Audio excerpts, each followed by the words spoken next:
Hi everyone, welcome back to Abhyasana channel. Telangana రాష్ట్రంలో ఉన్నటువంటి government junior కాలేజీలో ఇంటర్మీడియట్ ఫస్ట్ ఇయర్ సంబంధించి అడ్మిషన్ నోటిఫికేషన్ రావడం జరిగింది. సో ఎవరైనా సరే 10th క్లాస్ అంటే ఓపెన్ 10th కావచ్చు, లేకపోతే రెగ్యులర్ 10th కావచ్చు, లేకుంటే 10th క్లాస్ కావచ్చు, ఏదైనా సరే whatever 10th equal to pass అయిన వాళ్ళు ఎవరున్నా కూడా మీరు ఇంటర్మీడియట్ చేయవచ్చు అండి. ఓకేనా అండి? సో ఇక వీడియో కనుక పూర్తి చూస్తే వివరాలను తెలుసుకోవచ్చు. నేను ఇచ్చే ఇన్ఫర్మేషన్ మీకు నచ్చితే తప్పకుండా అభ్యాసన ఛానల్ సబ్స్క్రైబ్ చేసుకోండి. మనం చూస్తున్నది official website Telangana state board of intermediate education, government of Telangana. ఇక్కడ చూడండి, మనకి చూసినట్లయితే govt junior colleges online admission ఉంది కదండి. మనం ఇక్కడ క్లిక్ చేస్తే డైరెక్ట్గా ఓపెన్ అయిపోతుంది. చూద్దాం, ఒకసారి క్లిక్ చేస్తున్నాను. ఇక్కడ చూడండి, SSC details, Telangana state board of intermediate education government colleges online first year admission form. So మనం ఆన్లైన్ అప్లై చేసుకుంటే ఆ కాలేజ్ జాయిన్ అవ్వచ్చండి. సో ఇక్కడ ఎస్ఎస్సి డీటెయిల్స్ ఫస్ట్ మనం ఈ డీటెయిల్స్ ఇవ్వాల్సి ఉంటుంది. అంటే తెలంగాణలో 10th క్లాస్ పాస్ అయ్యారా, రెగ్యులర్ పాస్ అయ్యారా, ఓపెన్ స్కూలా, లేకుంటే వేరే స్టేటా, ఈ మూడిట్లో ఏదంటే సెలెక్ట్ చేసుకోవాలి ఫస్ట్ మీరు. ఓకేనా అండి? ఇక్కడ సెలెక్షన్ ఉంటుంది, ఇక్కడ సెలెక్షన్ చేసుకోవాల్సి ఉంటుంది. ఓకేనా?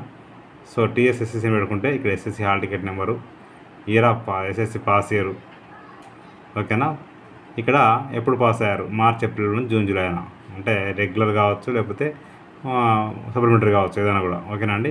గెట్ ఎస్ఎస్సి డీటెయిల్స్ అని మొదటి డీటెయిల్స్ అని ఇక్కడ రావడం జరుగుతుంది. ఇక్కడ మీ నేమ్ వస్తుంది, ఫాదర్ నేమ్, మదర్ నేమ్ వస్తుంది, డేట్ ఆఫ్ బర్త్ మనం ఇవ్వాల్సి ఉంటుంది, జెండర్ మనం ఇవ్వాల్సి ఉంటుంది, ఎక్కడ చదువుకున్నారో అదే వచ్చేస్తుంది, కమ్యూనిటీ ఇవ్వాల్సి ఉంటుంది, ఏ క్యాస్ట్ అయితే ఆ క్యాస్ట్. ఓకేనా అండి? చూసుకోండి ఒకసారి ఇక్కడ. తర్వాత రిలీజియన్ ఏదైతే ఇవ్వండి. ఓకేనా? తర్వాత రిలీజియన్ తర్వాత ఇక్కడ డిస్ట్రిక్ట్ అడిగారు, ఏ డిస్ట్రిక్ట్ అయితే ఆ డిస్ట్రిక్ట్ ఇవ్వచ్చు మీరు ఇక్కడ. ఓకే. తర్వాత ఇక మండల్, ఆ డిస్ట్రిక్ట్ మండల్ తర్వాత మళ్ళీ అక్కడ గౌట్ కాలేజ్ పేరు ఏంటిది, మీకు ఏ కోర్సులో అంటే ఆర్ట్సా, సైన్సా, కామర్స్ ఇంకా పెట్టుకోవాల్సి ఉంటుంది. ఇక్కడ group course MPC, BiPC, HEC, CEC ఏది ఉంటుంది, సెకండ్ లాంగ్వేజ్ ఏం కావాలి, తెలుగా లేకపోతే సంస్కృత అది ఇక్కడ ఇవ్వాల్సి ఉంటుంది. ఇక్కడ మీడియం. ఓకేనా అండి?